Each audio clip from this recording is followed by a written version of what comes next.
Hey everybody, Derek here from Badgerland Birding. We've been having some really cold weather in the south and it's causing birds that don't normally come to bird feeders to come on in, and people are kind of wondering what's going on. So I thought I'd take a minute to answer that question. So there's a couple different reasons why you might be seeing different birds at your bird feeder. Number one is a change of season. So if we go from winter to spring, where I'm originally from in Wisconsin, in winter we get American tree sparrows. Once we hit spring and summer, they disappear and we don't see them because they've migrated. And so a change of season is definitely one reason that you might be seeing different birds at your bird feeder. Number two is you've changed bird seed. Some birds prefer to eat a certain seed over another. Goldfinches really love the Niger seed. And so if you're putting out a different food, you might be getting different species. Now, the third reason, and one that is very important lately, is a change in temperature. So down here in the south, if it's very warm most of the time, the birds are able to go and forage in the fields, in the mud flats, pretty much wherever they want. When things get snowy or icy, think about a little sparrow trying to dig out a foot of snow or something like that. Like, they're just not able to get down to feed where they normally want to feed, so they're going to go to the open areas. Those are going to be the roadsides where plows go through and kind of open the grass up, or they're going to be bird feeders because it's a very easy place to feed. So if the ground is impenetrable by ice or snow, you're going to see more of those birds at your feeders because it's an easy meal for them.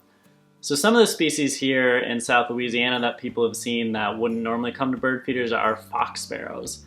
And fox sparrows are going to be a little bit larger. You're going to notice some gray and almost reddish coloration on their body.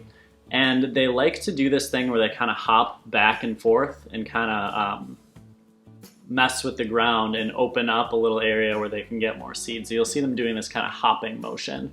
And they're one that a ton of people have seen at their bird feeders lately. Now, another bird that a bunch of people have been seeing is the Wilson snipe.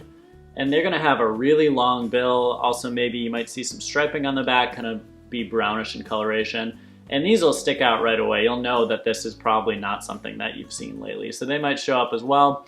I've also seen people having male and female painted buntings. The males have obviously very extravagantly colored.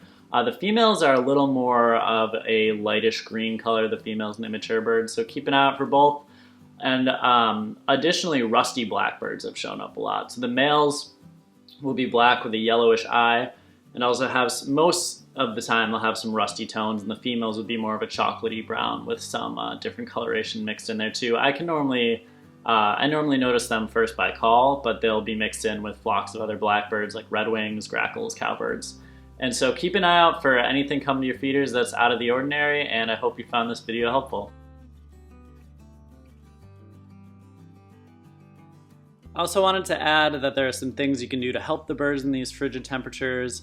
Number one is making sure your feeders are full of food for them. It's even more important for them to get that easy food when it's very cold and they're not really going to want to move around a lot.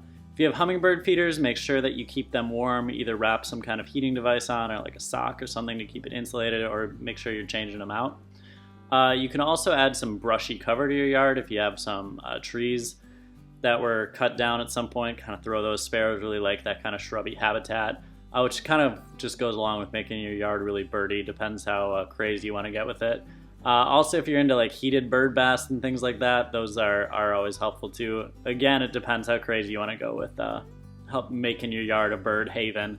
Also, if you do have snow, you can dig out a little section so the grass is there, and you might see birds coming in to use that because they're actually able to access their food sources. So depends how crazy you want to get, but those are some tips that might help you out.